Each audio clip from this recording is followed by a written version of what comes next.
Hello, ladies and gentlemen. This is Nishant, and welcome to another episode of the Nishant Garg Show. The mission of this show is to spread awareness on mindfulness practices, psychology, mental health, and spirituality. My job on this show is to invite world class performers to share the practices to live a fulfilled life.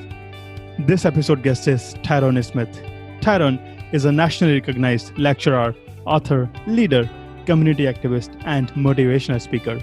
After he retired from playing professional football, Tyrone dedicated his life to helping youth and young adults score in life by obtaining the tools needed to enhance academic, social, and moral development. Tyrone is a published author with the recent release of his book titled Outside The Huddle. He is the founder of First and Goal Incorporated, a non-profit organization that provides the support and resources to help youth succeed in life. In this episode, you will learn how to inspire young generation to find their purpose in life. Tyrone shares about his teacher who motivated him at the age of 11. He talks about his faith, and to learn more, keep listening.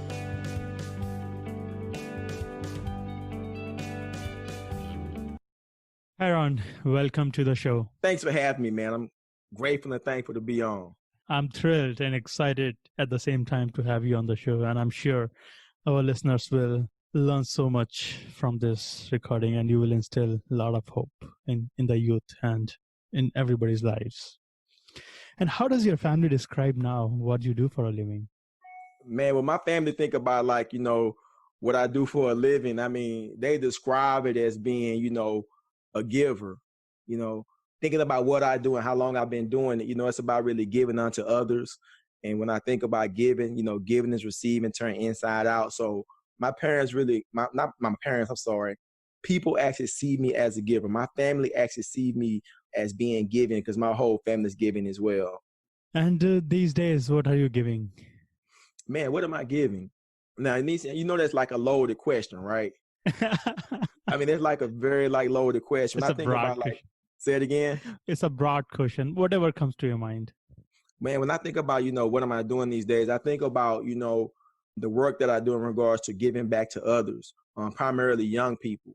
So I truly feel and believe that my life mission is to really impact the lives of young people, to help them realize, understand, and know that they can become a better version of themselves, despite failures, despite faults, despite situations that they have no control over, that they're born in, that they have the right to do things in a better way.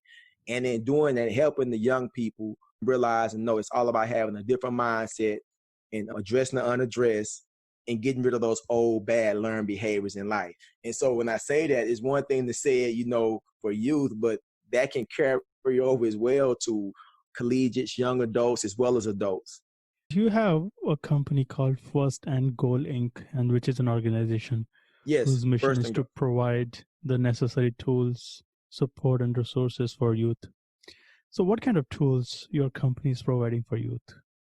I mean, the tools that we provide, for young people to know that they can become a better version of themselves is really, I would say, like those soft skills, those skills that nobody see, in regards to how they act, how they behave, how they carry themselves, how they change their mindset and their outlook and their perspective.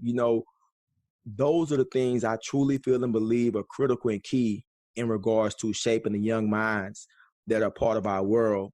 Because I was once that young man that was helpless and hopeless. And there were people who actually helped me out along the way to realize and know I can do life differently. What was your childhood like? Man, my childhood was challenging. When I think about my childhood, I think about, being the youngest of three boys, growing up in the inner city of Houston, Texas. I mean, I grew up in the inner city of Houston. My mom didn't finish middle school. My dad didn't finish high school. My oldest brother, he's been in and out of prison multiple times. My middle brother, he was that kid that if his friends encouraged him to do something negative, he would succumb to peer pressure. So here it is. I'm the youngest of three boys, didn't grow up in the perfect household or situation, but yet there were things that I had to overcome. I was driven and determined to succeed because I saw how hard my mom and my dad worked, and I wanted more out of life. But at the same time, I was picked on, bullied, antagonized, and it put me in a place where my self-esteem was low.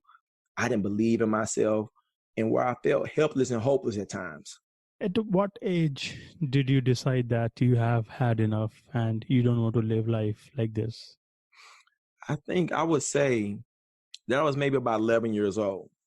I was 11 11 years years old. old. Yeah, I was 11 years old. That's wow. Because when I was 11, I didn't know what I was doing. I used to be a bookworm. I just didn't know anything about life.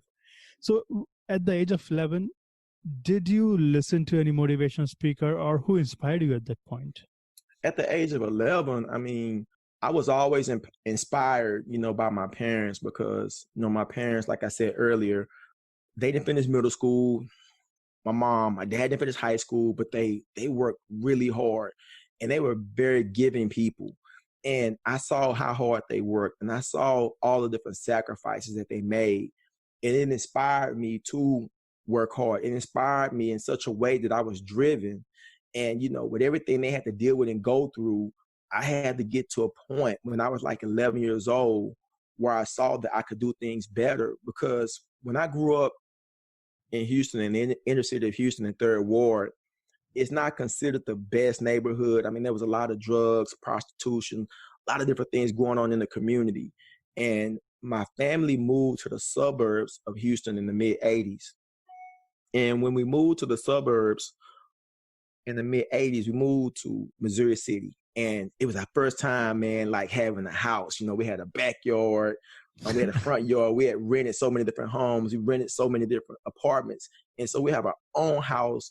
I'm excited. And I go to this school. I remember like it was yesterday in the 4th grade. And I'm in this teacher's class, Miss Shaver's class. And it was like she was speaking a foreign language. She was reviewing multiplication and division. And it was like she was speaking a foreign language to me because in the 4th grade, I didn't know my multiplication or my division. And so I felt like less than a person. And so they moved me from Miss Shaver's class to another teacher's class. Out of respect for that teacher, I would not say her name. They moved me to her class. It was a remedial class, a lower level class. And in this class, the kids picked on me. The kids antagonized me. The kids bullied me. And so I had all these different things going on by and from these other students that it just made me feel less than a person. And I would act out by fighting. I would act out because they're saying all these different things about me that are not necessarily true. And I'm not aware about myself as a person. And so I'm lashing out. And so while I'm lashing out, I'm trying to figure out who is Tyrone Smith. And in the 4th grade, I went to the office, Nishant, over 50 plus times in the 4th grade. I get to the 5th grade. Principal office? Yes, I went to the principal office over 50 times in the 4th grade. I get ready. I go to the principal's office. Things weren't the best, of course. I get to the 5th grade. Things change for me at 11 years old, what you asked me earlier. My 5th grade teacher, Miss Betty Lou Williams, she sat me down. She said, Tyrone, I watched and looked at your record, your behavior over the past year. So I've heard a lot about you, young man. But I believe you have the capacity to be so much greater than what you are. I need you to trust. I need you to believe in yourself. But I want you to respect me because I'm going to respect you. I know you can do better. So that was really the first time somebody outside my parents really gave me a sense of hope and purpose. And in the 5th grade, I did not go to the office not one time because this teacher, Miss Williams, she squared me up, looked me in my eyes, and she let me know that she cared. And that's all I needed. And my mindset shifted and changed at the same time. Are you still in touch with your teacher? I'm not in touch with her. I haven't talked to her in a few years now, but I've been really trying to look her up and find her. We reconnected maybe like about 8 years ago and we lost contact. I no longer have a number. I've been looking on social media trying to reconnect with her. And I got to find her because Miss Betty Lou Williams was a special woman and inspiration in my life. After 5th grade, what did you do to get into playing football? All right. So football was like my healthy alternative, right? And so I had this fascination of playing the game of football. And my friends told me, Tyrone, you're not the biggest kid. Because I would tell kids that my dream was to be a professional NFL player. And they was like, dude, how are you going to be a professional NFL player? You're too small, you're too skinny, you got a big head, you cry all the time, you're not good enough, you're not big enough, you're not fast enough, you're not cute enough. So all these things I had to deal with and go through, but yet there was so much more that I actually wanted for my life. You know what I mean? Yeah. And so in dealing with that and going through that, I had to take a deeper look at myself to realize, know that as an individual, I had capacity. I had capacity to do whatever it is I want to do or believe, but I couldn't really depend on what other people said or how they felt or thought about me as a person. Which team did you play for? I played for the San Fran 49ers and I played for the Washington Redskins. Was it professional football or college football? No, I played professional football. I played professional football. I played my college football actually at Baylor University, but I played professional football for 4 years. So what was your learning experience while playing professional football?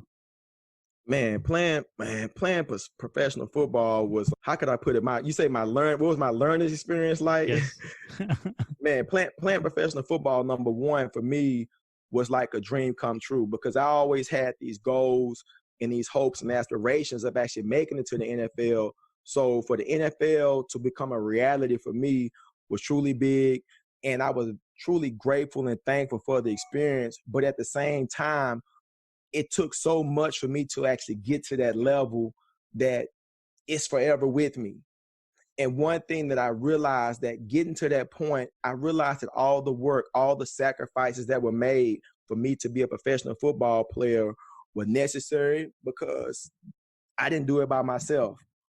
There were other people along the way who supported me to have those dreams that I actually wanted for my life to become a reality. And that's one of the things I try to inspire and let young people know. You have the capacity to do whatever it is you desire to do, but one of the things that you must do is really believe in yourself and know that it's not going to be easy. It's not going to be easy to achieve great things in life, but yet along the way, there are great sacrifices that need to be made. And along the way, there are people who are going to help you realize your value, realize your purpose, realize your dreams, and know that those things can be true and can be real for you in your life based on what you want. It is tough. It's going to be tough. It's going to be tough. It's not going to be easy. It's not going to be easy. So who supported you in your journey to get to the professional football? Man, the people who supported me to get to my journey, the people who supported me for me to get to my journey in professional football, man, I would definitely say that my parents, they supported me, but my mother, she actually didn't want me to play football. Why? My mother didn't want me to play. She was like, "You're my youngest son. I don't want you to get hurt. I don't want you to get injured. I don't want nobody to hurt my baby boy." And so here it is. I have my mother who doesn't want me to play, right? But yet she supported me once I started playing. And my dad, he was just like, "Okay, if you play, you play." But it really wasn't a big thing that they saw with me playing the game of football. So really, it was like this inner drive that I actually had within myself because I had this love for the game of football.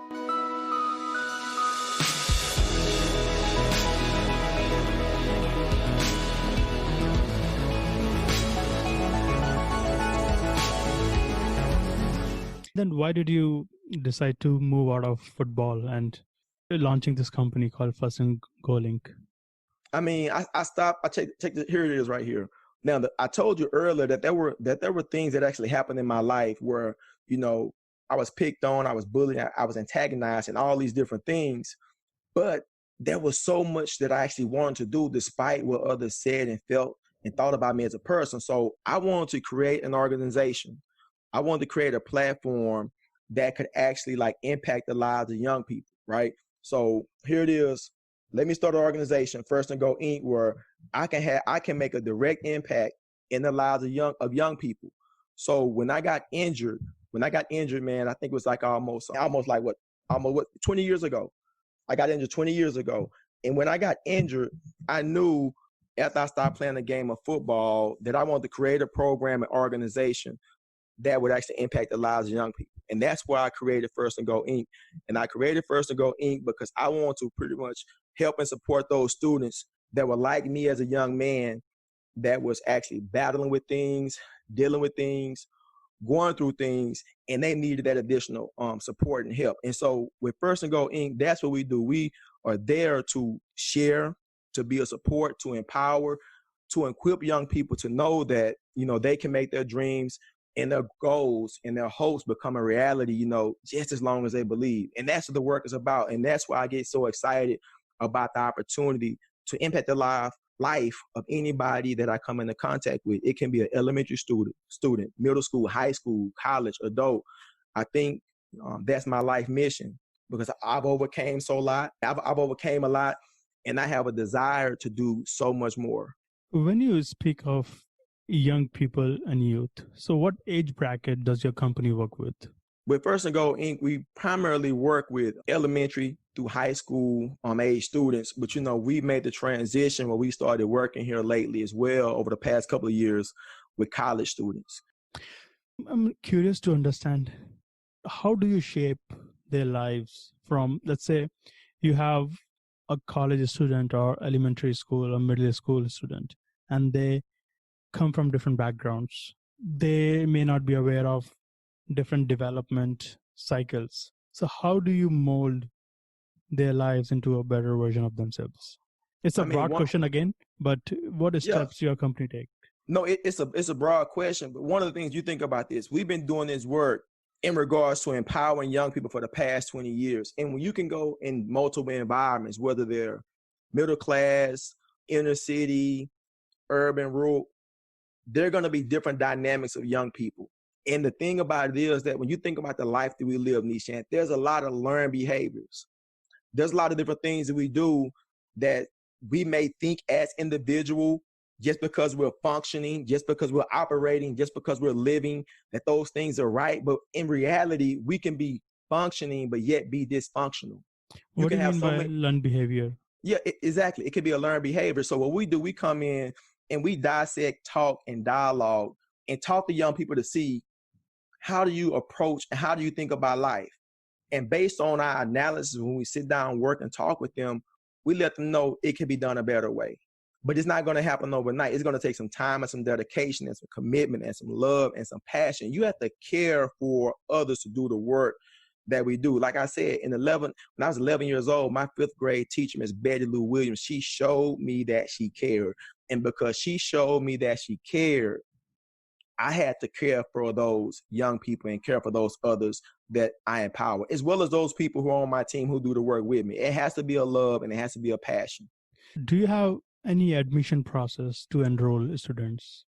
What we typically do in regards to setting our program up for students to be a part, they can actually tune in. Go on our website, teamfirstandgoal.org, go to the contact page, connect with us at info@teamfirstandgoal.org. And right now, everything is virtual. And since there's so much stuff going on right now, I think it's critical and key that we connect with young people. We connect with them virtually. And to let them know that despite the failures of faults and circumstances and things that we're dealing with and going through, things will be okay. Things will get better. But it's about hitting the reset button and taking an inward look at yourself and realizing the true purpose and the desire that you have as an individual. Do you pick young people based on some criteria, or you just enroll everybody, whoever wants to come? Man, we're open and willing to work with whoever we have the capacity to do so. So if it's working with those young people here in the governmental county of Harris County, where we are here in Houston, we have partnerships with Harris County Youth Service Division. And there's an opportunity for us to work with students on character education and leadership at the Harris County Youth Service Division building at least once a month. And then there are various school districts that we work with as well. But, virtual is an opportunity right now that we're taking advantage of to really love on those students who really need support during this time. Purpose and vision are very big words, and a lot of people get scared, even adults get scared. Then how do you inspire young people, and how do you teach, how do you talk about vision and purpose to young people? Because this is very big term for young generation. When you think about purpose and vision, when you talk to young people, I think about this, Nishant. Everybody in life have desired goals and dreams and hopes and aspirations. But I think one of the bigger things is, how can you help that young person realize and know they have the capacity to achieve what they want in life, right? How can you help them plan out the necessary steps that it's actually going to take to make that purpose or that vision become a reality. It's called a level set. It's really sitting down and leveling life out before them, let them know you may have had a certain way of doing things, but to be true to what you want, there are going to be necessary steps that you must take. Sometimes a kid may not know what they want. It's because right. They don't know. Yeah. Say a kid may not know what they want. I spoke to a high school student in February, this past February. He was a senior, and he said he actually had no idea what he wanted to do in life. Think about that for a moment. He's a senior. He's about to graduate. Not a bad kid, not a trouble kid. And this is what I asked him. I said, tell me, what is it that you want to like? And what he said, you know what? I like the arts. I said, okay. And he said, I like helping people. I said, okay. I said, so you like the arts, you're creative. That's good. I said, but you like helping people. So if you like helping people, what you think about your counselor? What you think about that youth service specialist as an individual on your campus that actually help you when you're dealing with things and going through things and experiencing things? He said, man, I can actually see myself doing what they do.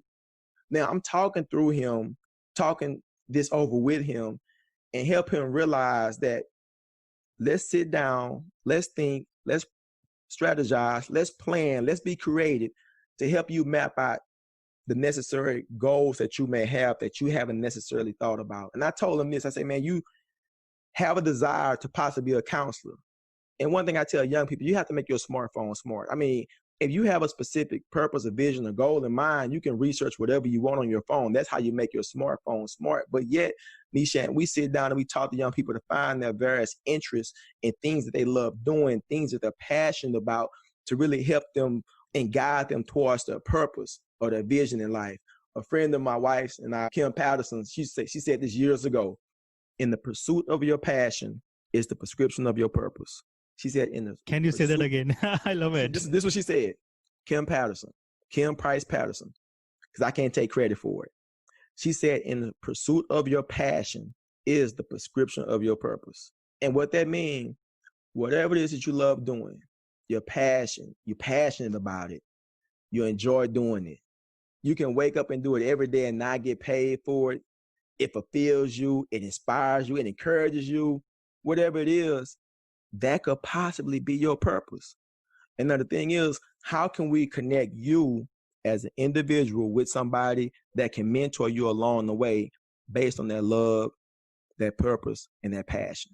This is very powerful because we all need mentors, and your company is providing mentorship at a very young level, and your company is providing support to young adults and younger generation where they can change their negative self-talk. They can rewire their brain. They can, change their old belief system, conditioning, family, society beliefs, and you can install positive beliefs at a very younger age. And this is very powerful.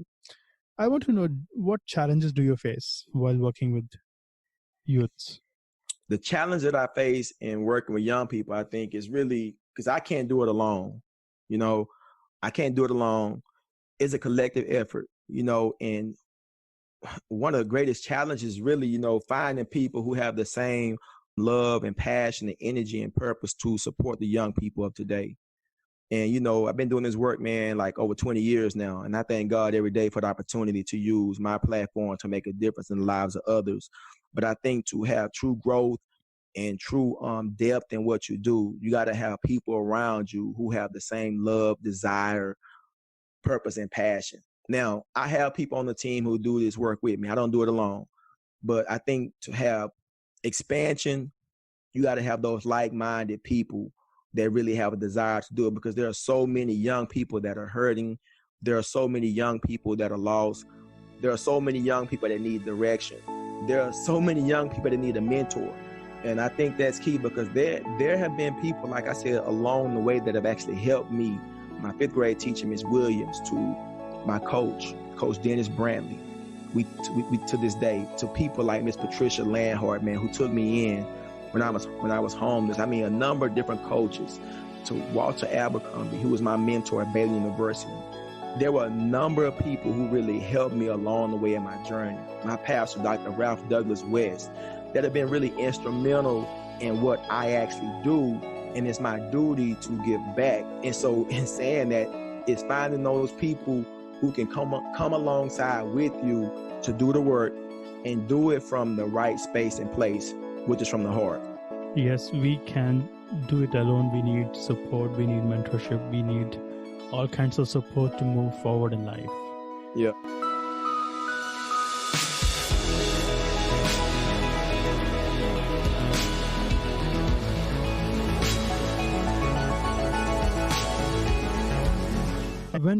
Tyrone, when you were in senior high school, did you know what you want to do? Man, when I was in high school, man, I knew what I wanted to do. I mean, I wanted to, this is crazy. I wanted to play college football, right? I wanted to play college football, but I didn't know if I was going to go to college because I was a one-year starter at Willow Ridge High School. I played football, but I didn't make varsity until my senior year. They had no choice but to put a brother on varsity my senior year. You know, they denied me, Nishant, in the 10th grade. They denied me in the 11th grade, but in the 12th grade, they had no choice. And so, man, I'm playing football, man, my senior year. Man, it was a total blast. I had fun. I was like Bobby Boucher, man. I was over the football field, like everywhere. I was hitting everybody. Nishant, I would hit you, your mama, your grandmother. It don't even matter, man. I was just like having fun, and I played so well, man. I was blessed and fortunate to receive over 50 Division I offers, man, from Baylor, Ohio State, Temple, TCU, Rice, UNLV. All these colleges, man, were offering me like a full ride, over 50 Division I schools, and I was grateful and thankful for that opportunity. And the thing about it is, but I knew I wanted to work with young people. I knew I wanted to make a difference because my best friend, man, Roger McKenzie, we've been hanging since the 4th grade. And I actually had this quote, Nishant, well, it was a quote about belief and inspiration. And I would like look at this quote every day. And my boy Roger would always remind me, like, man, remember that quote that you had on your wall? We were in school, because I would actually look at it and read it. It would drive me and inspire me. And I knew that I wanted to play professional football if that became a reality, but I knew I wanted to be a game changer. I knew I wanted to make a difference in the lives of others. I knew that I had this determination inside of me, despite what others said or felt about me as a person, to give back, right? To be a giver, because giving is receiving, turn inside out. So it's about giving of yourself, being a servant leader, you know, serving, giving, supporting others. And I just knew that, man. But the icing on the cake was actually making it to the NFL, man. Yes. You mentioned that giving starts the process of receiving. Does it mean that giving it all the time without ever expecting anything of receiving? Man, you know what, man? I put it like this. That's an awesome question. But you know, when you do it from the right place, I mean, you know, people appreciate you. People reward you. People bless you. I mean, and that's appropriate that you would ask me. And I was just on another interview with Dr. Alana out of Boston, and she pretty much said the same thing in another way. And she was like, you know, Tyrone, based on the work that you've been doing, man, over these 20 years, man, there's a platform for you to do so much more than what you've done. And, you know, we're going to make a connection for you to actually expand your reach, because what you say, what you do, the book that you've written is really necessary. And so I said to say this, Nishant, I mean, I'm not looking to be rewarded, you know, I'm just looking to be a giver. And I think if you actually mix it up, man, you can get caught up in that whole what everybody else is saying or thinking about you as a person. And I'm not saying that I haven't been there. I remember years ago, at one point, you know, I was like, yeah, go on, pat me on my back. But then I, you know, I'm being real, but I had to take a self-reflective look at myself and like, no, Tyrone, this is necessarily not about you. It's about how can you be a support. And so that's why I try to tell people who are getting into starting organizations to empower others, you know, what's your why? What's your why? Does your children know what you do now? Man, do my children know? Man, man, my sons, TJ is 13, Tyler is 10, and my children know. My daughter Whitney, she's 28. My children know what I do, and they're a part of what I do and what my family do. You know, we try to get them involved in everything that we do so they can actually like know. You follow what I'm saying? Because the thing about it is, I think sometimes that parents may miss it where they don't actually take enough time to really let their kids know what it takes to survive, what it takes to work, what it takes to grind, what it takes to make sacrifices. And so what I do, I'm at a point right now where I take my sons to presentations with me. When I go to speak to teams, organizations, and groups and churches, I take them so they can actually hear me tell the story. And it's interesting. I took TJ with me a couple of months ago to a couple of different presentations with high school athletes, college athletes, and professional athletes. He was like, Daddy, your story like resonated with everybody. He said, but you pretty much say the same thing. That's the same stuff that you told me. Yeah, but this is the thing, though. He said, Daddy, the story about the thing about when you was in college in 1994 playing TCU, he said, Daddy, you share that story, man, like it just happened yesterday. I said, but TJ, in all those moments, have I said anything that you haven't heard before? He was like, no, sir. I say, so I want you to understand, before I speak life to anybody, I got to speak life to you first, son. And so my kids, man, they know what I do and what we do as a collective because it's my duty and it's our duty, my wife and I, Monica, to let them know. It's transparent. Yeah, man, you got to be transparent, man. I mean, you know, my boy Michael Todd said it all the time. You got to be humble, right?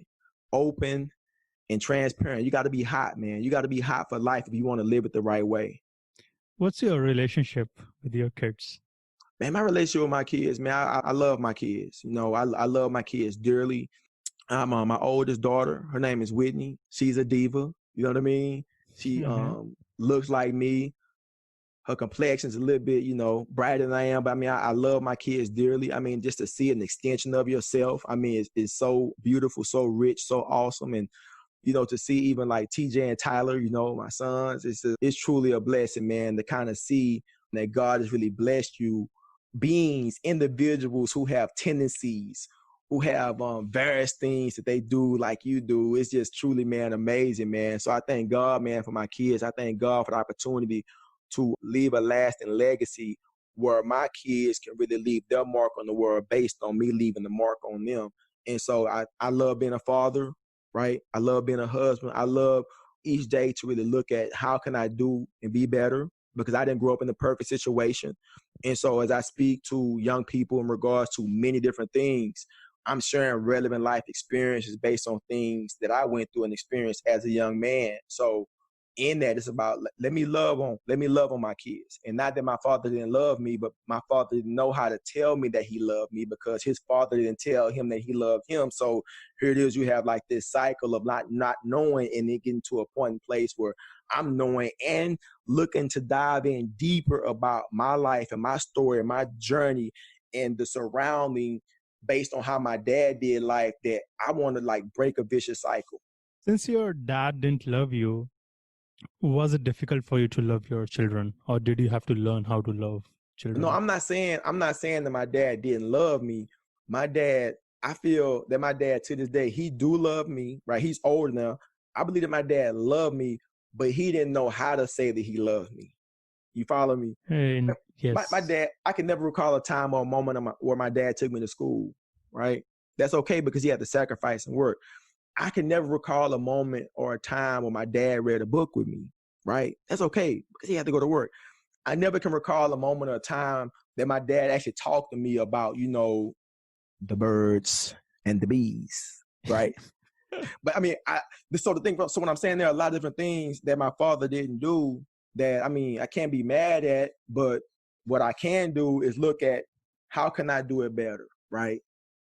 How can I, you know, cover shortfalls that he made so I don't make those same mistakes. How do you define success now? What is your definition of success? What success looks like to you, to Tyrone Smith? Man, what success looks like to me, man? Success looks like to me, man, getting to a point and place in your life where you achieve what it is that you actually want for yourself, right? You set out this goal, you set out these expectations, you achieve those expectations and those goals, and based on what you have achieved for that individual, that's the definition of success because it's what you want, it's the expectation that you put before yourself, but yet everybody's definition of success is going to be totally different, right?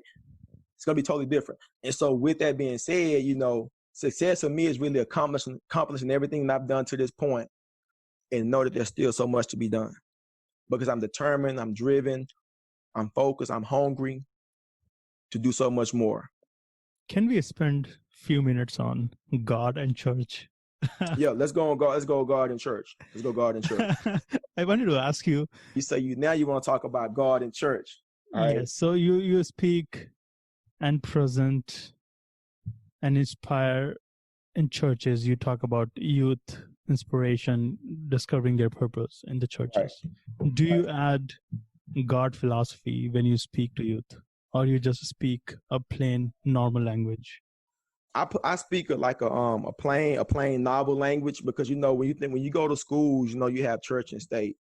But the thing about it is, when you think about like the biblical principles and the various things that are in the Bible and the stories, there have been moments and times where people have actually pulled me aside, teachers, counsel, administrators, like, man, that show seemed like something I actually heard in the Bible before.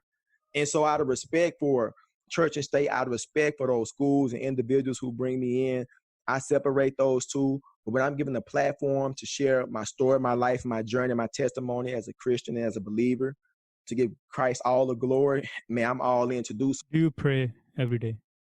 Oh, man, I pray every day. I pray every day. My wife and I, we pray with our sons at night as well, because we want to actually help them understand practical habits of having an intentional, simple, genuine, direct conversation with God. Can we resolve all problems just by praying? I'm not going to say that we can't resolve all problems by praying. I think, it's critical that we pray to actually open up the door so God can actually hear your heart, although he actually know your heart. But at the same time, there are practical steps and things that individuals must do to resolve problems and issues in the world that we live in. But I think praying is an opportunity for you to kind of like take a step back and know that it's actually bigger than you, to calm your mind, calm your heart, and clear your head. You follow? I love what you are saying and how to make the distinction. You can pray to God or you can pray to the universal power, but you have to take practical steps. You have to do some action. Yeah. Because sometimes people can hide behind just praying and don't do anything. You don't take any action. You still have to do things to move forward. Yeah, you do. I mean, so what you got to do is almost being authentic and real with yourself. And that's what I tell my son. That's what I tell TJ when TJ and I and Tyler, we pray. I say, I want you to take a moment in time to kind of think about genuinely, think about, what's on your heart and your mind based on what you're dealing with, going through and experiencing, and have a simple, specific, direct, genuine prayer with God right now. Let's not just be redundant, like, God is grace, God is good, let us thank him for this food, amen. Not like a redundant prayer. Let's really just think about like really spending time, right? Do your kids ever question any philosophy from Bible? Nah, they don't, man. I mean, I thank God, man, for the wife I have in Monica, man. She's a rock, man. So you talking about, biblically based, biblically sound. She's a warrior for the Lord. So we take those moments in time, man, to really just dive deep and just like dig in with our boys. And so in that, we try to remind our sons every day, what are the expectations that God would actually have for them, and they know that. And my wife, she is not ashamed. I thank God for my wife. She is not ashamed to be like, man, you have really been busy. Have you had your time with our sons? And I'm like, yeah, I had time with them. I mean, because the thing about it is, she don't want me to miss it, and I don't want to miss it.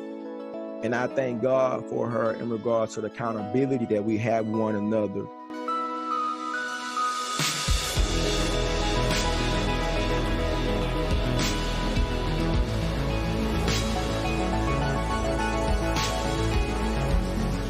I want to spend some time on your book. Your book is Outside the Huddle, some steps to developing a game plan for life. Could you elaborate, or could you walk us through some of the steps? My book, as you know, is titled Outside the Huddle, Steps to Developing a Game Plan for Life. I wrote the book, Nishant, because I wanted to create a product, man, that could really just give individuals an example of my life, using relevant life examples and stories from my personal life, but yet share practical principles that I've used to get to where I am.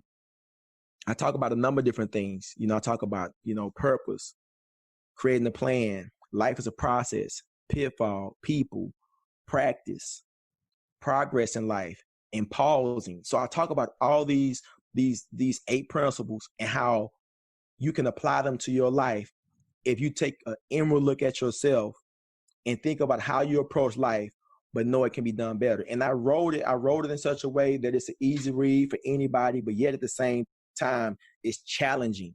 And that was my whole goal and focus and premise in writing Outside the Huddle. And even while writing Outside the Huddle along the way, I ended up writing a journal campaign as well, which is a 52-day writing challenge called Outside the Huddle, the journal. I mean, you can use it as a companion for the book or without the book to kind of help you understand the 8 principles that I actually shared in Outside the Huddle. So I'm thankful for the book, man. It's been a good resource for individuals from elementary, middle school, high school students, college students, as well as adults. What do you tell older people to discover their purpose? What I tell older people to discover their purpose is this. I was talking to Dr. Milana DeGrasse, and I think sometimes you may have people, even like right now with this pandemic, that they may feel like less than a man or less than a woman. Maybe they've been furloughed. Maybe they've lost their job. Maybe their salary has been cut. I think that sometimes in life, man, we have to pause and be still to take an inward look at ourselves to see really what is our true purpose. Because you can actually be operating in something or you could be doing something, but yet you're stuck and you're stagnant where you have to stay and be still, like how a lot of us are right now, pretty much the entire world. But then there may have been a desire at one point that you wanted to fulfill, but you actually didn't fulfill it. So why not repurpose? Why not repurpose? Do you ever struggle or challenge with your own purpose? Nah, I can say this. I've never struggled or been challenged with my own purpose because I knew and I know this is what God has called me to do, right? I'm not going to do anything or fake it to make it. Pete Carroll, who's the head football coach for the Seattle Seahawks, he was my defensive coordinator my rookie year when I played with the 49ers. And he said, during training camp, you got like 100-some guys trying out for the team. They want to make it through camp. He said, a lot of guys, they're going to fake it till they make it. And I remember one day he was asking me, I'm going through a drill, I'm running hard, I'm sweating. He looked at me and said, Tyrone, are you faking it till you make it? I said, no, coach, I'm working, I'm hunting right now. This is what I want.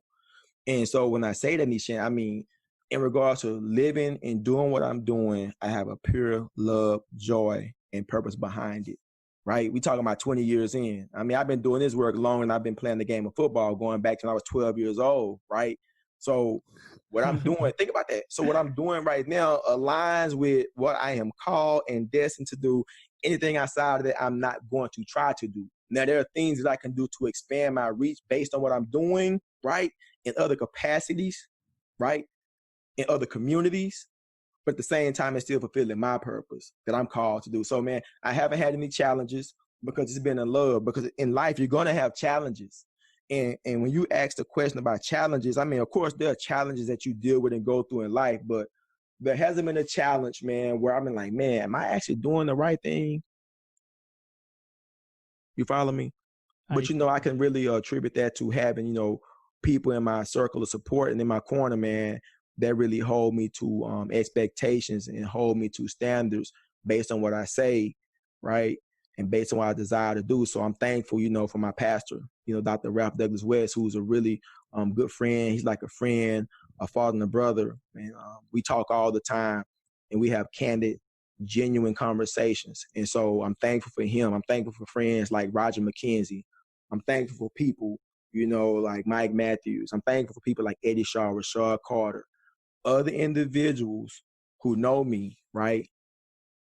And let me know. And then I have a wife as well. Well, I have a wife, man. She don't mind being real, man. So I thank God for it. She don't mind just like, you know, giving me the raw, uncut truth. I put it to you like this. You talk about my book, Nishant. I remember my book, Outside the Huddle I released it in 2016. I remember I was at a speaking engagement, 2015. They introduced me, you know, we got Tyrone Smith, soon to be published author. They're saying all these different things about me. And so here it is. I got through speaking, you know, I'm like feeling good. Cause like, man, the Lord really used me. I kind of like had the people excited. They were engaged. And we get in the car and Monica's like, if they call you a soon-to-be author one more time, when you gonna finish the book? I'm like, ooh. I'm like, thanks for the cut. You know what I mean? Yeah. Because I was stuck for a moment doing all these other things and kind of like not really executing the book like I should have been. But then after she said that, like 2 days later, I was done. No, I'm just joking. No, but after she said that, like 8 months later, I was actually done with the book because I've always had multiple things going on. But at the same time, Monica, she's a person, man, that really holds me to the expectations that God would have for me and as a husband. So I thank God for it every day. What other books in your life have inspired you the most? Man, other books that have inspired me, man. Oh, man, my pastor, Pastor West, man, he wrote a book titled Finding Fullness Again, man, about the story of Esther, man. That was an awesome book, man, that I really enjoy reading. I enjoy reading Quiet Strength, with Coach Tony Dungy. I enjoy reading, what was one of them? Beyond the Game. That's a book that was written by my coach from college, Grant Taft. I mean, it was Teaching Hope. By Andrew Well from the Freedom Writers. That was one of the books, man, I really enjoyed reading. And I like reading. I love reading. I never would have thought that I would have been an author or writer because growing up in school, it was a challenge for me early on. But I've just been fascinated, by reading literature because it takes you to another place and space. It takes you to another world or environment. And I don't necessarily just have like a favorite book. But there are so many truisms in regards to life that we live, like in the Bible. So I do read the Bible every day. But as far as books, I like to read books that have a sense of direction, guidance, support, and hope. And that's what I think, my book is. Outside the Huddle, it really provides that based on like my life and my story and my journey. Before I ask you my last question, I want to ask you, what kind of relationship do you have with yourself? Man, the relationship I actually have with myself, I think is genuine right now at this point in my life. I have a relationship with myself where I have to look at and see what is it that I want, right? And what is it that I need to do to be better? And the relationship that I actually have, I'm at a point in a place, man, where I'm looking at myself each and every day where I want to be the best at what I do. I want to be the best man of God by being the example. I want to be the best husband that I can be to my wife. I want to be the best father to my kids. I want to be the best worker to those who work with me. I want to be the best that I can be, knowing that, how much time here on earth I have is not guaranteed. So I want to make the most out of the opportunity. I want to really focus on this thing when I speak sometimes called the now. It's called the now mindset, where you actually have no opportunities wasted. That's not to say I don't waste opportunities. I didn't say I was perfect. What I I'm love saying, it. but there has to be something, Nishant. There has to be something that you focus on, that you focus toward, that you're desiring to do, that you're driven to do, right? So it's a part of me. I'm not saying I'm perfect, but at the same time, it's something I think about, something that I know. And so in that, each day I'm looking at myself, man, what can I do better?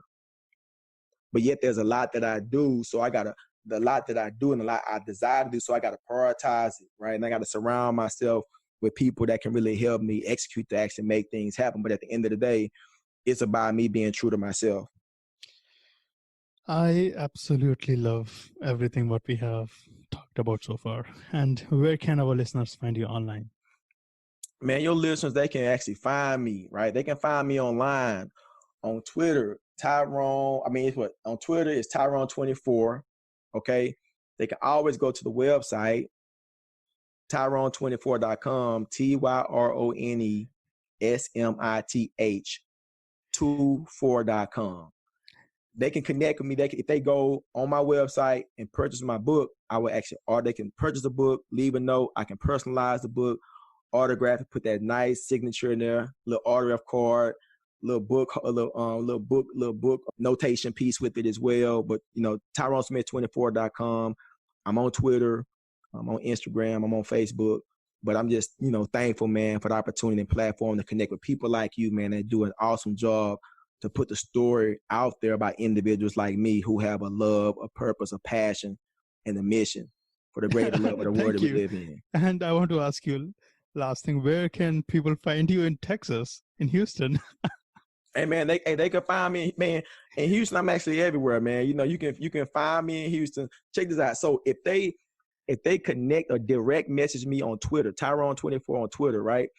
They can see what's going on, where I'm at, what type of events that we actually have going on with the company, or they can even like check the website, because we're preparing for like celebrating 20 years as an organization. So we got an event coming up later this year, but we may move it to 2021.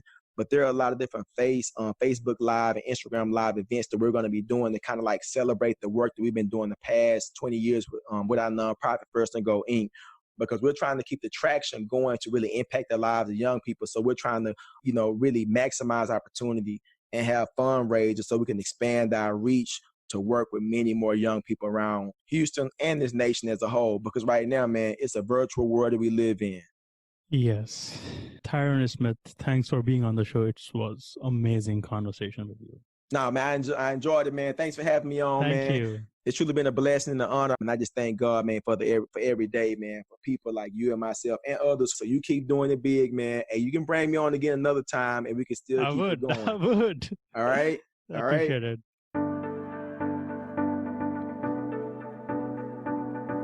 Thank you for listening to this podcast episode today. I hope you learned from this episode that you can apply in your life.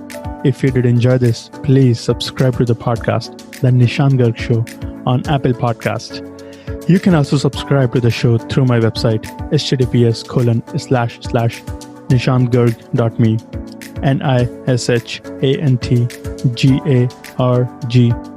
NISHANTGARG.me.